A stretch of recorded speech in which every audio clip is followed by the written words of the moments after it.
ইকরামা ইবনে আবু জেহেল কে আবু জেহেলের ছেলে ইকরামাকে কমান্ডার বানায় আবু সুফিয়ানের নেতৃত্বে তারা আবার মদিনায় হামলা করার জন্য চলে আসলো উহুদের ময়দানে। কোথায়? আল্লাহর নবী বিশ্ব নবী রাহমাতুল লিল আলামিন। এবার মুসলমানের সৈন্য সংখ্যা 800 আর কাফেরের সৈন্য সংখ্যা 3000। কয় হাজার? আল্লাহ রাসূল বিশ্ব নবী মুসলমানদেরকে সৈন্যদেরকে নিযুক্ত করলেন, তোমরা এখানে এখানে পাহারা দিবা, আমার নির্দেশ না দেওয়া পর্যন্ত তোমরা তোমাদের পাহারার জায়গা ছাড়বা না, আমি যতক্ষণ নির্দেশ না দিব তোমরা তোমাদের জায়গা ত্যাগ করবা না।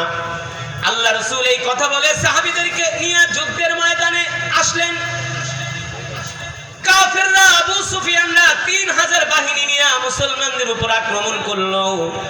এই যুদ্ধেও মুসলমান যখন পাল্টা আক্রমণ শুরু করছে, আবারও আধা ঘন্টার মধ্যে যুদ্ধের মোড় পাল্টে মুসলমানদের হাতে মার খায়া মক্কার 3000 কাফের আবার মক্কার দিকে দৌড় শুরু করছে। সুবহানাল্লাহ বলেন না? আমাদের মতো তো আর গরু খাওয়া মুসলমান ছিলেন না সাহাবীরা।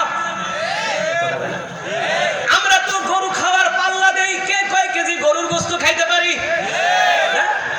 এখন মুসলমান পাল্লা দেয় মিষ্টি খাবার, রসগোল্লা খাবার। বেটা তোর বাপে কয় কেজি খেয়েছে? কয় 2 কেজি। আমি খাবো 3 কেজি। আমার দাদাই খেয়েছে 4 কেজি। এখন আমরা গরুর গোশত আর রসগোল্লার পাল্লা দিতে যাই, আমাদের ডায়াবেটিস। আর সাহাবায়ে কেরাম খাবারের পাল্লা দিত না, তারা পাল্লা দিত, তারা চ্যালেঞ্জ করত কে কত বেশি কাফেরকে হত্যা করতে পারবে। আল্লাহু আকবার, জোরে বলেন আল্লাহু আকবার।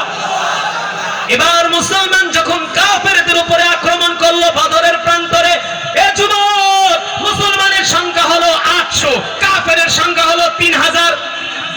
কয় হাজার? এবার 3000 কাফেরের উপরে মাত্র 800 মুসলমান যখন আক্রমণ করলো, যুদ্ধের মোড় পাল্টে গেল। এক মাইর খায়া আবার মক্কার কাফেররা মক্কার দিকে দৌড় শুরু করলেন। সকালবেলা মাইর খায়া মক্কার কাফেররা মক্কার দিকে দৌড় শুরু করলেন। বিকাল হয়ে যায়, আসর হয়ে যায়, মক্কার কাফেররা আর আসে না, ওদেরকে দেখাও যায় না।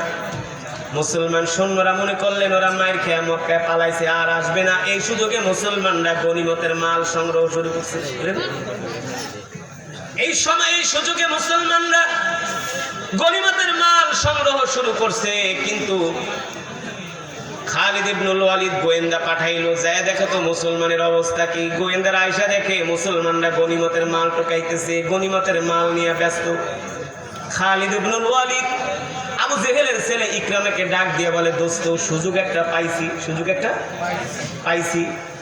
মুসলমানরা এখন গনিমতের মাল টোকানে ব্যস্ত, আমরা দুইজনে মিলা 2000 সৈন্য নিয়ে অতর্কিত মুসলমানের উপরে হামলা করব, যুদ্ধের মোড় পাল্টে যাবে। ইকরামা কয় এবার আমার মনের আশা পূর্ণ হবে। আবার খালিদ ইবনুল ওয়ালিদের নেতৃত্বে আবু জেহেলের ছেলে ইকরামা ইবনে আবু জেহেলের আবি জেহেলের নেতৃত্বে আবার মক্কার কাফেররা সংগঠিত হয়ে আবার মুসলমানদের উপর আক্রমণ শুরু করলো। এমন আক্রমণ শুরু করলো, এক আক্রমণে মুসলমানরা ছন্নছাড়া হয়ে গেল, যুদ্ধের ময়দানে বিক্ষিপ্ত হয়ে গেল। ঝড়ের গতিতে খালিদ ইবনুল ওয়ালিদ আবু জেহেলের ছেলে ইকরামা ঝড়ের গতিতে হামলা করলো। হামলা করার পরে মক্কার কাফেররা ঘোষণা করতে লাগলো, আমরা মুসলমানের নবী মুহাম্মদকে মেরে ফেলেছি। বলেন নাউজুবিল্লাহ। এই কথা শোনার পরে মুসলমানদের মন ভেঙে গেল। হায়রে, আমাদের নবী রাহমাতুল লিল আলামিন যুদ্ধের ময়দানে শহীদ হয়ে গেছে। মদিনায় কান্নার রোল পড়ে গেছে, মদিনায় কান্নার রোল পড়ে গেছে। মদিনার মহিলারা, শিশুরা কান্না করতে করতে মদিনা থেকে উহুদের ময়দানে আসতেছে। দিনের নবী আর নাই।